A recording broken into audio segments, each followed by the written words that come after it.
Hello, അമ്മ മനസ്സിൻ്റെ പുതിയൊരു എപ്പിസോഡിലേക്ക് എല്ലാവർക്കും സ്വാഗതം. ചാനൽ ആദ്യമായിട്ട് കാണുന്നവരാണെങ്കിൽ ഒന്ന് സബ്സ്ക്രൈബ് ചെയ്തിട്ട് ലൈക്ക് ചെയ്യണേ. അപ്പോൾ ചന്ദ്രികയിൽ വന്ന പുതിയ മാറ്റം തന്നെ മേഘയെ പറ്റെ തളർത്തിക്കൊണ്ടിരിക്കുകയാണ്. ആ സമയത്താണ് മഹേഷ് വന്നിട്ട് സെറ്റിൽമെൻറ്റിന് വേണ്ടിയിട്ട് 20 ലക്ഷം രൂപയ്ക്ക് ചോദിക്കുന്നത്. അപ്പോൾ അത് തരാനൊന്നും പറ്റില്ല എന്ന് മേഘ ദേഷ്യത്തോടെ പറയുന്നുണ്ട്. ഞാൻ നീയും ചന്ദ്രികയും ഒരുമിച്ച് ജീവിക്കാൻ വേണ്ടിയിട്ടാണ് ആ പണം തരാമെന്ന് പറഞ്ഞത്. പക്ഷേ നീ ഇപ്പോൾ ചന്ദ്രികയുടെ കൂടെയാണ് ജീവിക്കുന്നത്, ഡൈവോഴ്സ് ആയില്ലേ എന്ന് പറയാണ്. അപ്പോൾ മഹേഷ് കുറച്ച് ഭീഷണിയുടെ സ്വരത്തിലാണ് തിരിച്ച് സംസാരിക്കുന്നത്. ഞാൻ നിങ്ങൾ പറഞ്ഞിട്ടാണ് ഇങ്ങനെയൊക്കെ ചെയ്തു കൂട്ടിയത്.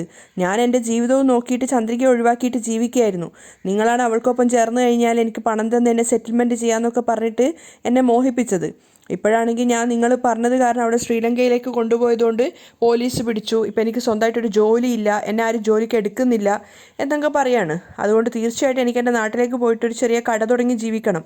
അതുകൊണ്ട് നിങ്ങളെനിക്കൊരു 20 ലക്ഷം രൂപ തരണമെന്ന് പറയുമ്പോൾ മേഘ പറയുന്നുണ്ട് അതൊന്നും തരാൻ സാധിക്കില്ല. അപ്പോൾ മഹേഷ് പറയാണ്, എങ്കിൽ പിന്നെ ചന്ദ്രികയെ ശ്രീലങ്കയിലേക്ക് കടത്തിക്കൊണ്ടുപോകാൻ നിങ്ങൾ പറഞ്ഞിട്ടാണ് ഞാൻ ചെയ്തതെന്ന് ഞാൻ സിദ്ധാർത്ഥിനോടും മഹേന്ദ്ര സാറിനോടൊക്കെ പറയാം. അത് കേട്ട സമയത്ത് മേഘ പറയുന്നുണ്ട്, ഓ നീ ചെന്ന് പറഞ്ഞാൽ ഉടനെ അവർ വിശ്വസിക്കുകയല്ലേ. ശരി, ഞാൻ പറഞ്ഞാൽ വിശ്വസിക്കില്ല, പക്ഷെ നിങ്ങളും ഞാനും തമ്മിൽ സംസാരിച്ച ഫോൺ റെക്കോർഡ് എൻ്റെ കയ്യിലുണ്ട്, അത് കേൾപ്പിച്ചു കഴിഞ്ഞാൽ അവർ വിശ്വസിക്കുമല്ലോ. മഹേഷ് ഭീഷണിയുടെ സ്വരത്തിൽ പറഞ്ഞപ്പോൾ മേഘ ശരിക്കും ഒന്ന് ഷോക്കാവുകയാണ്. മേഘയുടെ മുഖത്തുള്ള ആ ഒരു പതർച്ച കണ്ടപ്പോൾ മഹേഷ് അവളെ കളിയാക്കി ചിരിക്കുന്നുണ്ടായിരുന്നു. മാത്രമല്ല മേഘ ചിന്തിക്കുന്നുണ്ട്, ഇവനെ വിശ്വസിക്കാമെന്ന് വിചാരിച്ച സമയത്ത് ഇവൻ എന്നെ തന്നെ ബ്ലാക്ക് മെയിൽ ചെയ്യുന്ന അവസ്ഥയിലാണല്ലോ. ഞാനും ഇവനും സംസാരിച്ചത് മുഴുവൻ ഇവൻ ഫോണിൽ റെക്കോർഡ് ചെയ്ത് വെച്ചിട്ടുണ്ട്. ഒരുപക്ഷെ ഞാനാണ് ചന്ദ്രികയെ കടത്തിക്കൊണ്ടു പോകാൻ ഇവനെ ഏൽപ്പിച്ചതെന്ന് അറിഞ്ഞു കഴിഞ്ഞാൽ ജാനകി അമ്മായി പോലും എന്നെ സംശയിച്ചു എന്ന് വരും. ജാനകി അമ്മായിക്ക് എന്നോടുള്ള വിശ്വാസം മുഴുവൻ നഷ്ടപ്പെടും. അതുകൊണ്ട് എങ്ങനെയെങ്കിലും ഇവൻ്റെ കയ്യിലുള്ള തെളിവുകൾ നശിപ്പിക്കണം. മേഘയുടെ ആലോചന കഴിഞ്ഞപ്പോൾ അവൾ മഹേഷിനോട് ചോദിക്കുന്നുണ്ട്, എന്താ നിനക്ക് പണം വേണം, അത്രയല്ലേ ഉള്ളൂ? എനിക്ക് ഒരാഴ്ചത്തെ സമയം താ, ഞാൻ പണം റെഡിയാക്കിയതിന് ശേഷം നിന്നെ കോൾ ചെയ്യാം. അപ്പോൾ മഹേഷ് ചിരിച്ചുകൊണ്ട് പറയുന്നുണ്ട്, അങ്ങനെ വഴിക്ക് വാ. ഒരാഴ്ചയല്ല മാഡം, നിങ്ങൾ 10 ദിവസത്തെ സമയം എടുത്തോ. പക്ഷെ എങ്ങനെ ആയാലും 10 ദിവസം കഴിഞ്ഞാൽ എനിക്ക് നിങ്ങൾ പറഞ്ഞതുപോലെ 20 ലക്ഷം രൂപ എൻ്റെ കയ്യിൽ കിട്ടിയിരിക്കണം. ശരിക്കും മഹേഷ് ഭീഷണിപ്പെടുത്തുക എന്നുള്ളത് മേഘയ്ക്ക് മനസ്സിലായിട്ടുണ്ടായിരുന്നു. മാത്രമല്ല അവസാനമായിട്ട് അവൻ വീണ്ടും പറയുന്നുണ്ട്, ഇനി നിങ്ങൾ പണം തന്നില്ല എന്ന് വിചാരിക്ക്, നിങ്ങളും ഞാനും തമ്മിൽ സംസാരിച്ച കോൾ റെക്കോർഡ് മൊത്തം നിങ്ങളുടെ വീട്ടിലുള്ള എല്ലാവർക്കും ഞാൻ കേൾപ്പിച്ചു കൊടുക്കും. മേഘ ശരിക്കും വല്ലാതെ ഭയന്ന് പോയിട്ടുണ്ടായിരുന്നു. ശരി എങ്കിൽ ഞാൻ വരാം മാഡം എന്ന് പറഞ്ഞ് ചിരിച്ചുകൊണ്ട് മഹേഷ് അവിടുന്ന് പോവുകയാണ്. അവൻ പോകുന്ന നോക്കിയിട്ട് മേഘ ചിന്തിക്കുന്നുണ്ട്, എൻ്റെ ചോറ് തിന്നിട്ട് എനിക്ക് തന്നെ ദ്രോഹം ചെയ്യുകയാണോ? നിന്നെ എന്താ ഞാൻ ചെയ്യാൻ പോകുന്നതെന്ന് കണ്ടോ. മേഘ നേരെ കാറിൽ കയറിയിട്ട് ഡ്രൈവ് ചെയ്യാണ്. ആ സമയത്ത് അവൾ വേഗം ശരവണൻ അച്ഛനെ വിളിക്കുന്നുണ്ട്. അച്ഛൻ എവിടെയാണ് ഉള്ളത്? ഞാൻ വീട്ടിനടുത്തുണ്ട്. എന്താ മോളെ, നമ്മൾ സ്ഥിരമായിട്ട് കാണുന്ന ആ പാർക്കിലൊന്ന് വരാമോ? ശരി ഞാൻ വരാം, അയാൾ പറയാണ്. മേഘ അയാളെയും കാത്തിട്ട് പാർക്കിൽ നിൽക്കുന്നുണ്ടായിരുന്നു. ആ സമയത്തൊക്കെ മഹേഷ് പറഞ്ഞ വാക്കുകളാണ് മേഘയുടെ ഉള്ളിൽ വന്നുകൊണ്ടിരുന്നത്. 20 ലക്ഷം രൂപ തരികയാണെങ്കിൽ ഞാൻ എൻ്റെ നാട്ടിൽ പോയിട്ടൊരു കടയിട്ട് ജീവിച്ചോളാം. എൻ്റെ കയ്യിൽ പണമൊന്നുമില്ല, ഇവിടുന്ന് പോവാൻ നോക്ക്. മേഘ ഭീഷണിപ്പെടുത്തിയപ്പോൾ മഹേഷ് പറഞ്ഞിട്ടുണ്ടായിരുന്നു, നിങ്ങളാണ് എന്നോട് പറഞ്ഞിട്ട് ചന്ദ്രികയെ ഞാൻ കടത്തിയതെന്ന് ഞാൻ സിദ്ധാർത്ഥിൻ്റെ അടുത്തും മഹേന്ദ്ര സാറിൻ്റെ അടുത്തും ഒക്കെ പറയും. മേഘ പാർക്കിൽ കൂടെ അങ്ങോട്ടും ഇങ്ങോട്ടും നടക്കുകയാണെങ്കിൽ അവളുടെ മനസ്സ് മൊത്തം ടെൻഷനാണ്. അവൾ ചിന്തിക്കുന്നുണ്ട്, മഹേഷ് പറഞ്ഞത് നമ്മൾ രണ്ടുപേരും സംസാരിച്ച ഫോൺ റെക്കോർഡ് അവർക്ക് രണ്ടുപേർക്കും കേൾപ്പിച്ചു കൊടുക്കുകയാണെങ്കിൽ ഞാൻ പറയുന്നത് മുഴുവൻ അവർ വിശ്വസിക്കും. ആ സമയത്താണ് ശരവണൻ അങ്ങോട്ടേക്ക് വന്നിട്ടുണ്ടായിരുന്നത്. ശരവണൻ വന്നിട്ട് അടുത്തെത്തിയിട്ടും മേഘ അറിഞ്ഞിട്ടുണ്ടായിരുന്നില്ല. മേഘയെ അയാൾ വിളിക്കുകയാണ്, മേഘ. അപ്പോൾ മേഘ ഞെട്ടിയിട്ട് അയാളെ നോക്കുന്നുണ്ടായിരുന്നു. മാത്രമല്ല അയാൾ ചോദിക്കുന്നുണ്ട്, ഇത്ര പെട്ടെന്ന് വരണമെന്ന് പറഞ്ഞത് എന്തെങ്കിലും കുഴപ്പമുണ്ടോ? അതെ അച്ഛാ, ഒരു പ്രശ്നമുണ്ട്. എന്താ മോളെ പ്രശ്നം? മഹേഷ് എന്നെ ഭീഷണിപ്പെടുത്തുകയാണ്. നീ എന്തൊക്കെയാണ് പറയുന്നത്? എന്താ അവൻ ഭീഷണിപ്പെടുത്തുന്നത്? അപ്പോൾ മേഘ പറയുന്നുണ്ട്, മഹേഷ് എൻ്റെ അടുത്ത് സെറ്റിൽമെൻറ്റ് ചോദിക്കുകയാണ്. എന്താ പെട്ടെന്ന് അവൻ സെറ്റിൽമെൻറ്റ് ചോദിക്കുന്നത്? ചന്ദ്രികയെ അവൻ കല്യാണം കഴിക്കുകയാണെങ്കിൽ അവന് ലൈഫ് ടൈം സെറ്റിൽമെൻറ്റ് ചെയ്യാമെന്ന് ഞാൻ പറഞ്ഞിട്ടുണ്ടായിരുന്നു. പക്ഷേ അവനെക്കൊണ്ട് ചന്ദ്രികയെ കല്യാണം കഴിക്കാൻ സാധിച്ചില്ല. ചന്ദ്രികയെ കടത്തിക്കൊണ്ട് അവൻ ശ്രീലങ്കയിൽ പോയത് കാരണം അവൻ ജയിലിലൊക്കെ കിടന്നിട്ടാണ് വന്നത്. ഞാൻ കാരണമാണ് അവൻ ഇതൊക്കെ അനുഭവിക്കേണ്ടി വന്നതെന്ന്. അതുകൊണ്ട് അവന് ലൈഫ് ടൈം സെറ്റിൽമെൻ്റ് ആയിട്ട് ഞാൻ പണം കൊടുക്കണമെന്ന്. അപ്പോൾ ശരവണൻ ചോദിക്കുന്നുണ്ട്, എത്ര പണത്തിനാണ് അവൻ ചോദിക്കുന്നതെന്ന്. 20 ലക്ഷം രൂപയ്ക്കാണ് മഹേഷ് ചോദിക്കുന്നത്. അത് കേട്ടത് ശരവണൻ തന്നെ ഞെട്ടിപ്പോയി. ആ പണം ഞാൻ കൊടുത്തില്ലെങ്കിൽ ഞാൻ പറഞ്ഞിട്ടാണ് ചന്ദ്രികയെ തട്ടിക്കൊണ്ടുപോയതെന്ന് മഹേന്ദ്രൻ അച്ഛൻ്റെ അടുത്തും സിദ്ധുവിൻ്റെ അടുത്തും ഒക്കെ പറയുമെന്ന് പറഞ്ഞ് അവൻ എന്നെ ഭീഷണിപ്പെടുത്തുകയാണ്. അവൻ ഇത്രയ്ക്ക് അഹങ്കാരോ? ശരവണൻ പറയുന്നുണ്ട്, അതെ അച്ഛാ, അവൻ എനിക്ക് 10 ദിവസത്തെ സമയം തന്നിട്ടുണ്ട്. ആ ദിവസത്തിനുള്ളിൽ ഞാൻ പണം കൊടുത്തില്ലെങ്കിൽ അവൻ എല്ലാവരുടെ അടുത്തും ഈ കാര്യങ്ങളൊക്കെ പറയുമെന്ന് പറഞ്ഞ് അവൻ എന്നെ ഭീഷണിപ്പെടുത്തുകയാണ്. അപ്പോൾ ശരവണൻ മേഘയെ സമാധാനിപ്പിക്കുന്നുണ്ട്. അവനൊന്നും നീ വിചാരിക്കുന്ന പോലെ വലിയ പേടിക്കേണ്ട ആളൊന്നുമല്ല. അവൻ്റെ കാര്യം ഞാൻ നോക്കിക്കോളാം. നീ തൽക്കാലം പൊയ്ക്കോ. ശരി, ഈ ഒരു കാര്യം പറയാനാണ് ഞാൻ അച്ഛനെ വിളിച്ചു വരുത്തിയത്. അവൻ്റെ കാര്യം ഞാൻ നോക്കിക്കോളാം. മോളൊന്നുകൊണ്ടും പേടിക്കേണ്ട. ശരി അച്ഛാ, ഞാൻ പോവാണ്. മേഘ അവിടുന്ന് പോകുന്നുണ്ട്. പിന്നീട് കാണിക്കുന്നത് സിദ്ധാർത്ഥും ചന്ദ്രികയും കൂടി ക്ഷേത്രത്തിലേക്ക് വന്നിട്ടുണ്ടായിരുന്നു. ചന്ദ്രികയുടെ ആ ഒരു പുതിയ മാറ്റത്തോടെയാണ് അവർ ക്ഷേത്രത്തിൽ വന്നിട്ടുള്ളത്. കാറിൽ നിന്ന് ഇറങ്ങിയെങ്കിലും ചന്ദ്രികയ്ക്ക് മുന്നോട്ട് പോകാൻ വല്ലാത്തൊരു നാണക്കേട് പോലെ തോന്നുന്നു. അപ്പോൾ അവൾ സിദ്ധുവിനോട് പറയുന്നുണ്ട്, സാർ ഞാൻ അകത്തേക്ക് വരണോ? അതെന്താ ഇങ്ങനെ വേഷം മാറിയിട്ടൊക്കെ അകത്തേക്ക് വരാൻ എനിക്കെന്തോ നാണം തോന്നുകയാണ്. അയ്യോ അങ്ങനെയൊന്നും ഇല്ല ചന്ദ്രിക, ഇനി അങ്ങോട്ട് നിന്റെ വേഷം ഇത് തന്നെയാണ് എന്ന് പറഞ്ഞ് സിദ്ധു അവളെ അകത്തേക്ക് കൂട്ടിക്കൊണ്ട് പോവാണ്. അവർ രണ്ടുപേരും നടന്നിട്ട് കോവിലിനകത്തെത്താറായപ്പോഴാണ് അവിടെ മുല്ലപ്പൂ വിൽക്കുന്നൊരു സ്ത്രീ ഉണ്ടായിരുന്നു. അപ്പോൾ ആ ചേച്ചി സിദ്ധുവിനോട് പറയുന്നുണ്ട്, എന്താ മോനെ ഭാര്യയും കൂട്ടിയിട്ട് ഇങ്ങനെ വെറും തലമുടിയോടെ കൂട്ടിക്കൊണ്ട് പോവുകയാണോ? 2 മുഴം മുല്ലപ്പൂക്ക് തലയിൽ വാങ്ങിക്കൊടുക്ക്. അപ്പോൾ അത് കേട്ട സമയത്ത് സിദ്ധു വേഗം അവരുടെ അടുത്തേക്ക് പോവാണ്. ഒരു മിനിറ്റ് ചേച്ചി എന്താ പറഞ്ഞത്? അത് മോൻ്റെ ഭാര്യയ്ക്ക് പൂ വാങ്ങിക്കൊടുക്കാൻ വേണ്ടിയിട്ട്. സിദ്ധു ചിരിച്ചുകൊണ്ട് ചന്ദ്രികയെ നോക്കുകയാണ്. ചന്ദ്രിക നാണത്തോടെ തലതാഴ്ത്തി നിൽക്കുന്നുണ്ട്. അപ്പോൾ സിദ്ധു വീണ്ടും ആ ചേച്ചിയോട് പറയാണ്, ചേച്ചി ഒന്നുകൂടെ പറയുമോ? അപ്പോൾ അവർ ചിരിച്ചുകൊണ്ട് പറയാണ്, മോൻ്റെ ഭാര്യയ്ക്ക് പൂ വാങ്ങിക്കൊടുത്തിട്ട് ക്ഷേത്രത്തിലേക്ക് കൂട്ടിക്കൊണ്ടു പോകുന്നാ പറഞ്ഞത്. സിദ്ധുവിന് അവൻ്റെ സന്തോഷം പ്രകടിപ്പിക്കാൻ സാധിക്കുന്നുണ്ടായിരുന്നില്ല. അവൻ ചിരിച്ചുകൊണ്ട് വീണ്ടും ആ ചേച്ചിയോട് പറയാന്ന്, ചേച്ചി ഒന്നുകൂടെ പറയുമോ? അത് പിന്നെ മോൻ്റെ ഭാര്യയ്ക്ക് പൂ വാങ്ങിക്കൊടുത്ത് എന്ന് ചേച്ചി പറയുമ്പോഴേക്കും ചന്ദ്രിക പിന്നിന്ന് പറയുന്നുണ്ട്, അയ്യോ സാർ നിർത്ത്.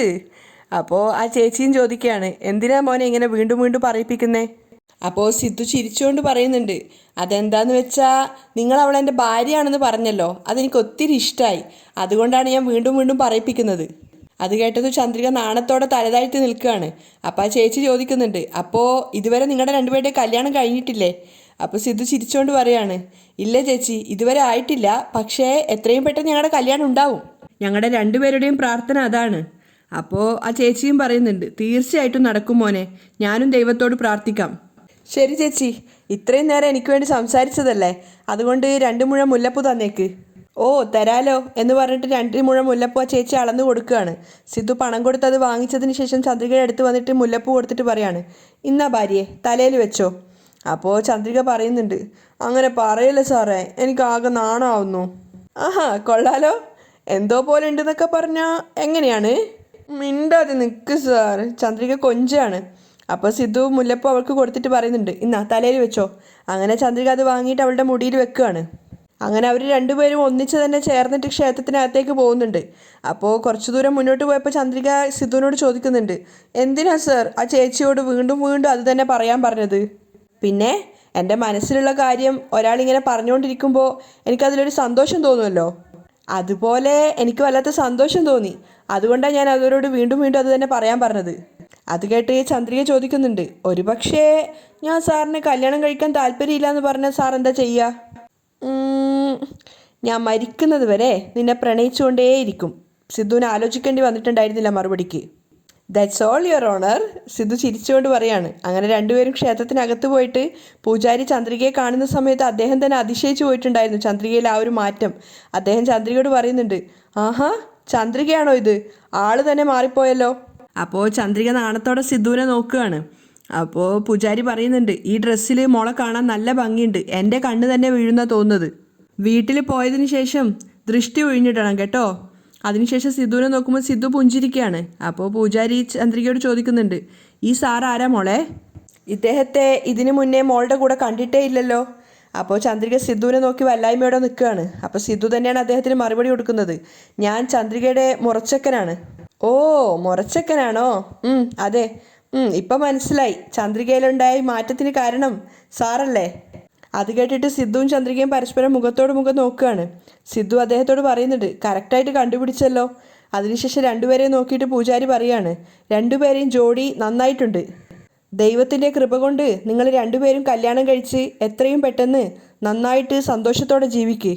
അദ്ദേഹം അവർ രണ്ടുപേരെയും ആശീർവദിക്കുകയാണ്. അത് കേട്ട് സന്തോഷത്തോടെ അവർ പരസ്പരം മുഖത്തോട് മുഖം നോക്കുന്നുണ്ട്. അതിനുശേഷം അദ്ദേഹം ചോദിക്കാൻ, ആരുടെ പേരിലാണ് അർച്ചന? മഹേന്ദ്രൻ, ലക്ഷ്മി, മലർ, ചന്ദ്രിക. സിദ്ധാർത്ഥാണ് പറയുന്നത്. അപ്പോഴേക്കും ചന്ദ്രിക ഇടയിൽ കയറിയിട്ട് പറയാണ്, സ്വാമി സിദ്ധാർത്ഥ്, ഈ പേരിലും കൂടെ അർച്ചന ചെയ്യണം. ശരി മോളെ. അദ്ദേഹം അകത്തേക്ക് പോവുകയാണ്. അപ്പോൾ അദ്ദേഹം പോയതിന് ശേഷം സിദ്ധു ചന്ദ്രികയോട് പറയുന്നുണ്ട്, ഒരുപാട് നന്ദിയുണ്ട്. എന്തിന്? അല്ല, നിങ്ങളുടെ കുടുംബത്തിൽ എന്നെ ഒരാളായിട്ട് അംഗീകരിച്ചല്ലോ, അതിനാ പറഞ്ഞത്. അപ്പോൾ ചന്ദ്രിക അവനോട് പറയുന്നുണ്ട്, സാർ എന്നോ ഞങ്ങളുടെ കുടുംബത്തിലെ ഒരാളായിട്ടുണ്ടായിരുന്നു. രണ്ടുപേരും പരസ്പരം പുഞ്ചിരിച്ചുകൊണ്ട് പ്രാർത്ഥിക്കുകയാണ്. അർച്ചന കഴിഞ്ഞിട്ട് സ്വാമി പ്രസാദം കൊണ്ട് വന്നിട്ടുണ്ടായിരുന്നു. അത് വാങ്ങിച്ചിട്ട് സിദ്ധു അവൻ്റെ നെറ്റിയിൽ ചന്ദനം തൊടുകയാണ്. അപ്പോൾ ചന്ദ്രിക വെക്കാൻ പോകുമ്പോഴേക്കും സിദ്ധു പറയുന്നുണ്ട്, ഏയ് എന്താ ഇത്ര തിരക്ക് കാണിക്കുന്നത്? എന്താ സർ, എന്തു പറ്റി? ചന്ദ്രികയ്ക്കൊന്നും മനസ്സിലായില്ല. അപ്പോൾ സിദ്ധു പറയുന്നുണ്ട്, ഞാനിവിടെ ഉള്ളപ്പോൾ നീ എന്തിനാ തനിയെ കുങ്കുമം വെക്കുന്നത്? ഞാനാണ് കുങ്കുമം വെച്ച് തരേണ്ടത്. അപ്പോൾ ചന്ദ്രിക പറയുന്നുണ്ട്, കല്യാണം കഴിഞ്ഞതിന് ശേഷം സാറ് വെച്ചോ. പക്ഷെ സിദ്ധു അത് അനുസരിക്കുന്നില്ല. ഇപ്പം തൊട്ടേ ഞാൻ തന്നെ വെച്ചാന്നോളാം. അപ്പോൾ ചന്ദ്രിക പറയാണ്, അയ്യോ വേണ്ട സർ, കാണുന്ന ആൾക്കാർ എന്തെങ്കിലും തെറ്റിദ്ധരിക്കും.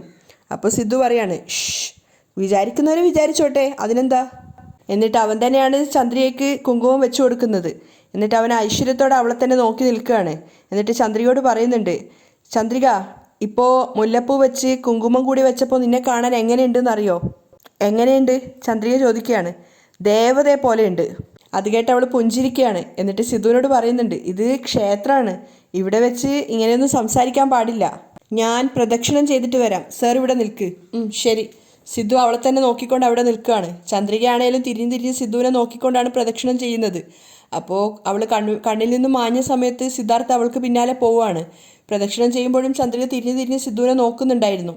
അതേസമയം മേഘ പ്രിയക്കുള്ള ഭക്ഷണം വാരി കൊടുക്കുകയാണ്. അമ്മ മതിയെന്നോ, ഇന്ന് ഇതുകൂടെ കഴിക്ക്. മേഘ നിർബന്ധിക്കുന്നുണ്ടായിരുന്നു. അപ്പോഴാണ് മനീഷ് അങ്ങോട്ടേക്ക് വന്നത്. മനീഷിനെ കണ്ടതും പ്രിയ ഓടി ചെല്ലിട്ട് അവനെ കെട്ടിപ്പിടിക്കുകയാണ്. അച്ഛാ. അപ്പോൾ അത് കണ്ട് മേഘയ്ക്ക് ആകെ ദേഷ്യം വന്നിട്ടുണ്ടായിരുന്നു. അപ്പോൾ പ്രിയ മനീഷിനോട് ചോദിക്കുന്നുണ്ട്, ഇന്നലെ എന്താ അച്ഛൻ വരാഞ്ഞത്? അപ്പോൾ മനീഷ് സ്നേഹത്തോടെ മോളോട് പറയാണ്, അച്ഛന് ഇന്നലെ കുറച്ചധികം വർക്ക് ഉണ്ടായിരുന്നു മോളെ, അതുകൊണ്ടാണ് അച്ഛന് വരാൻ പറ്റാഞ്ഞത്. ഇന്നലെ അച്ഛൻ വരുന്നു ഞാൻ ഒരുപാട് വിചാരിച്ചു, ഞാൻ ഒരുപാട് നേരം അച്ഛനെ കാത്തിരുന്നു. അപ്പോൾ മനീഷ് സോറി പറയാണ്. സോറിടാ, ഇന്നലെ അച്ഛന് വരാൻ പറ്റിയില്ല, അതുകൊണ്ടല്ലേ അച്ഛൻ ഇന്ന് വന്നത്. അങ്ങനെയാണെങ്കിൽ എന്നെയും കൂട്ടിയിട്ട് ഇന്ന് പോയാലോ? പ്രിയ ചോദിക്കുന്നുണ്ട്. അപ്പം മനീഷും പറയാണ്, തീർച്ചയായിട്ടും കൂട്ടിയിട്ട് പോടാ. അതുകൂടെ കേട്ടതോടെ മേഘയ്ക്ക് ദേഷ്യം വന്നിട്ടുണ്ടായിരുന്നു. മേഘ വേഗം പാഞ്ഞു വന്നിട്ട് പ്രിയയോട് ചോദിക്കുന്നുണ്ട്, പ്രിയ, ഇദ്ദേഹം നിന്നെ എവിടെ കൂട്ടിക്കൊണ്ടു പോകുന്ന പറഞ്ഞിട്ടുണ്ടായിരുന്നത്? അപ്പോൾ പ്രിയ പറഞ്ഞു കൊടുക്കുകയാണ്, അച്ഛൻ ഇന്നലെ എന്നെ മാളിൽ കൂട്ടിയിട്ട് പോവാന്ന് പറഞ്ഞിട്ടുണ്ടായിരുന്നു, പക്ഷേ അച്ഛൻ ഇന്നലെ വന്നില്ലല്ലോ, അതുകൊണ്ടാണ് ഇന്ന് കൂട്ടിയിട്ട് പോവാൻ ഞാൻ പറഞ്ഞത്. അപ്പോൾ മേഘ പറയുന്നുണ്ട്, മാളിലേക്കൊന്നും നിന്നെ അയക്കാൻ പറ്റില്ല. എന്നിട്ട് മനീഷോട് ചോദിക്കുകയാണ്, എന്താ തമാശ കളിക്കുകയാണോ? എപ്പോൾ നോക്കിയാലും പ്രിയയും കൂട്ടിയിട്ട് പുറത്തു പോവാന്നാണോ വിചാരിക്കുന്നത്? അപ്പോൾ മനീഷ് മേഘയോട് പറയുന്നുണ്ട്, എന്താ മേഘ, ഞാൻ ദിവസവും അവളെയും കൂട്ടി പുറത്തു പോവാണോ? ആഴ്ചയിൽ 1-2 തവണയല്ലേ വരുന്നത്, അതുപോലും നിനക്ക് ഇഷ്ടാവുന്നില്ലേ? അപ്പോൾ മേഘ പറയുന്നുണ്ട്, ഇങ്ങോട്ട് നോക്ക്, നീ എൻ്റെ മോളോട് അടുത്ത് ഇടപഴകുന്നതും അവളെയും കൂട്ടി പുറത്തു പോകുന്നതൊന്നും എനിക്കിഷ്ടപ്പെടുന്നില്ല. വേറെ നിവൃത്തിയില്ലാത്തത് കൊണ്ടാണ് ഞാൻ സഹിക്കുന്നത്. നിനക്ക് കുട്ടിയെ കാണണമെന്നുണ്ടെങ്കിൽ ആഴ്ചയിൽ ഒരു ദിവസം ഞാൻ പുറത്തെവിടെയെങ്കിലും കൂട്ടിക്കൊണ്ട് വന്നോളാം, അല്ലാതെ നീ ഇങ്ങോട്ടേക്ക് വരണ്ട. നീ ഒരു അരമണിക്കൂർ അവളോട് സംസാരിച്ചിട്ട് പോയിക്കോളൂ. അപ്പോൾ മനീഷ് കളിയാക്കിക്കൊണ്ട് മേഘയോട് പറയുന്നുണ്ട്, ഓ, എൻ്റെ സ്വന്തം മകളെ കാണാൻ വേണ്ടി നീ എനിക്ക് ടൈം പറഞ്ഞു തരുവാണോ? നീ പറയുന്നത് കേൾക്കേണ്ട ആവശ്യം എനിക്കില്ല. എൻ്റെ മോളെ എപ്പോൾ കാണണമെന്ന് എനിക്ക് തോന്നുന്നോ അപ്പം ഞാൻ കാണാൻ വരും. അവളെ ഞാൻ കാണും. അത് ചോദ്യം ചെയ്യാനുള്ള അവകാശം നിനക്കില്ല. അങ്ങനെ അവർ രണ്ടുപേരും സംസാരിച്ചുകൊണ്ടിരിക്കുമ്പോഴാണ് മനോഹരൻ അങ്ങോട്ടേക്ക് വരുന്നത്. അപ്പോൾ മനീഷ് മേഘയോട് പറയുന്നുണ്ട്, ഇപ്പോൾ പ്രിയ എൻ്റെ കൂടെ വിടാൻ നോക്ക്. അപ്പോൾ മേഘ പറയാണ്, ഞാൻ പ്രിയയും കൂട്ടിക്കൊണ്ട് എൻ്റെ ഫ്രണ്ടിൻ്റെ കല്യാണ ഫംഗ്ഷന് പോവുകയാണ്. ഞങ്ങൾ രണ്ടുപേരും പോവാൻ റെഡിയായിട്ട് നിൽക്കുകയാണ്. അപ്പോൾ മനീഷ് പറയാണ്, നിൻ്റെ ഫ്രണ്ടിൻ്റെ പാർട്ടിക്ക് നീ പോയാൽ പോരെ, അതിനെതിരെ പ്രിയയെ കൂട്ടിക്കൊണ്ടു പോകുന്നത്? അപ്പോൾ മേഘ മനോഹരനെ വിളിച്ചു വരുത്തുകയാണ്. എന്നിട്ട് അവിടെ സംഭവിച്ച കാര്യങ്ങൾ അയാളോട് പറയുന്നുണ്ട്. ഞാൻ എൻ്റെ ഫ്രണ്ടിൻ്റെ പാർട്ടിക്ക് പ്രിയയും കൂട്ടിക്കൊണ്ട് പോകാൻ നിൽക്കുമായിരുന്നു. അപ്പോൾ ഇവൻ വന്നിട്ട് ഇവനിക്ക് പുറത്ത് കൂട്ടിക്കൊണ്ട് പോകണമെന്ന് വാശി പിടിക്കുകയാണ്. അപ്പം മനോഹരൻ മനീഷിനോട് പറയുകയാണ്, പ്രിയയും കൂട്ടിയിട്ട് രാവിലെ മുതലേ പാർട്ടിക്ക് പോകണമെന്ന് മേഘ പറയുന്നുണ്ട്. നീ ഇപ്പോൾ വന്നിട്ട് നിനക്ക് കൂട്ടിക്കൊണ്ട് പോകണമെന്ന് പറഞ്ഞാൽ അതെങ്ങനെ ശരിയാവുക? മനീഷ് ഒന്നും പറയാതെ അയാളെ നോക്കുമ്പോൾ അയാൾ പറയുന്നുണ്ട്, പ്രിയയെ കാണണമെങ്കിൽ നീ ആദ്യം തന്നെ മേഘയുടെ പെർമിഷൻ വാങ്ങിക്കണം. നിന്റെ ഇഷ്ടത്തിനൊന്നും കുട്ടിയെ കാണാമെന്ന് നീ വിചാരിക്കണ്ട. അപ്പോൾ മേഘ കുട്ടിയോട് ചോദിക്കുന്നുണ്ട്, പ്രിയ, രാവിലെ മുതൽ അമ്മയുടെ കൂടെ വരാമെന്നല്ല നീ പറഞ്ഞത്? പ്രിയ തലയാട്ടുകയാണ്. ഇപ്പോൾ മനീഷ് വന്നിട്ട് പറഞ്ഞ ഉടനെ നീ അയാളുടെ കൂടെ പോവാണെന്ന് പറയുന്നത്? മര്യാദയ്ക്ക് എൻ്റെ കൂടെ വരാൻ നോക്ക്. അപ്പോൾ പ്രിയ സങ്കടത്തോടെ മനീഷിനോട് പറയുന്നുണ്ട്, സോറി അച്ഛാ, ഞാനിന്ന് അമ്മയുടെ കൂടെ പുറത്തു പോയിക്കോട്ടെ. പ്രിയയുടെ ആ ധർമ്മസങ്കടം മനസ്സിലാക്കിയിട്ട് മനീഷ് പുഞ്ചിരിക്കുകയാണ്. അപ്പോൾ പ്രിയ പറയുന്നുണ്ട്, ഞാൻ വേറൊരു ദിവസം അച്ഛൻ്റെ കൂടെ വരാം. ശരി മോളെ. അത് കേട്ട ഉടനെ തന്നെ മേഘ പ്രിയയും കൂട്ടിക്കൊണ്ട് അവിടുന്ന് പോവുകയാണ്. അപ്പോൾ മനോഹരൻ മനീഷിനോട് പറയുന്നുണ്ട്, ഇങ്ങോട്ട് നോക്ക് മനീഷ്, നീ ഇങ്ങനെ ഇടയ്ക്കിടയ്ക്ക് ഈ വീട്ടിലേക്ക് വരുന്നത് നിർത്തിക്കൊള്ളണം. നിനക്ക് പ്രിയയെ കാണണമെന്നുണ്ടെങ്കിൽ ആദ്യം മേഘയെ വിളിച്ച് സമ്മതം വാങ്ങിക്കുക. അപ്പോൾ ഞാൻ പ്രിയയും കൂട്ടിയിട്ട് വരാം. അവിടെ വെച്ച് നീ പ്രിയയെ കണ്ടിട്ട് സംസാരിച്ച് പോയിക്കൊള്ളണം. അപ്പം മനീഷ് ദേഷ്യത്തോടെ മനോഹരനോട് പറയുന്നുണ്ട്, എൻ്റെ കുട്ടിയെ കാണാൻ വേണ്ടിയിട്ട് എനിക്ക് സമയം ഫിക്സ് ചെയ്യാൻ നീ ആരാ? എൻ്റെ കുട്ടിയെ ഞാൻ എനിക്ക് എപ്പോൾ തോന്നുന്നോ അപ്പം വന്ന് കാണും. അത് വേണ്ടാന്ന് പറയാനുള്ള അവകാശം നിനക്കും ഇല്ല മേഘയ്ക്കും ഇല്ല. മനീഷ അയാളെ നോക്കി പുച്ഛത്തോടെ പറഞ്ഞിട്ട് അവിടെ നിന്ന് ഇറങ്ങിപ്പോവാണ്. അപ്പോൾ മനോഹരൻ ചിന്തിക്കുന്നുണ്ട്, വന്ന് വന്ന് ഇവനെ നല്ല അഹങ്കാരമായിട്ടുണ്ട്. ഇവൻ്റെ കയ്യോ കാലോ ഒടിച്ചാലേ ഇവൻ്റെ അഹങ്കാരം കുറയുള്ളൂ. ആ സമയത്ത് ക്ഷേത്രത്തിൽ നിന്നും ഇറങ്ങി വരുന്ന തിരക്കിലായിരുന്നു സിദ്ധാർത്ഥും ചന്ദ്രികയും. സ്റ്റെപ്പ് ഇറങ്ങി പുറത്തേക്ക് വരുമ്പോൾ ചന്ദ്രികയുടെ ചെരുപ്പിന് ഹീലുള്ളത് കൊണ്ട് തന്നെ പ്രതീക്ഷിക്കാതെ അവൾ അവിടെ തെന്നി വീഴാൻ പോവാണ്. സിദ്ധാർത്ഥ് വേഗം അവളെ പിടിക്കുന്നുണ്ട്. പക്ഷെ അവളുടെ കാല് ചെറുതായിട്ടൊന്ന് സ്കിപ്പായിട്ടുണ്ടായിരുന്നു. ചന്ദ്രിക വേദന കൊണ്ട് പൊളയാണ്. ചന്ദ്രിക പിടിച്ചിരുത്തിയിട്ട് സിദ്ധു നോക്കുന്നുണ്ടായിരുന്നു അവളുടെ കാലിന് എന്താ പറ്റിയെന്ന്. അവൻ അവളുടെ പാദങ്ങൾ കയ്യിലെടുത്ത സമയത്ത് ചന്ദ്രികയ്ക്ക് ആകെ ചമ്മലാവുകയാണ്. അവൾ പറയുന്നുണ്ട്, എൻ്റെ കാല് തൊടണ്ട സർ. അപ്പോൾ സിദ്ധു അവളോട് ദേഷ്യത്തോടെ പറയുന്നുണ്ട്, കാലിന് എന്തെങ്കിലും സംഭവിച്ചാൽ പിന്നെ കാലല്ലാതെ വേറെ എന്താ നോക്കുക, ഇങ്ങോട്ട് താ എന്ന് പറഞ്ഞിട്ട് ചന്ദ്രികയുടെ കാല് അവൻ ഇങ്ങനെ പാദം പിടിച്ച് നോക്കുന്നുണ്ടായിരുന്നു എന്താ സംഭവിച്ചതെന്ന് അറിയാൻ വേണ്ടിയിട്ട്. ആ സമയത്ത് ചന്ദ്രിക പ്രണയത്തോടെ സിദ്ധുവിനെ നോക്കുകയാണ്. ആ ഒരു അവസ്ഥയിൽ സിദ്ധു അവളുടെ കൂടെ നിൽക്കുന്നത് കണ്ടിട്ട്. അവിടെയാണ് ഇന്നത്തെ എപ്പിസോഡ് വൈൻഡപ്പ് ചെയ്യുന്നത്.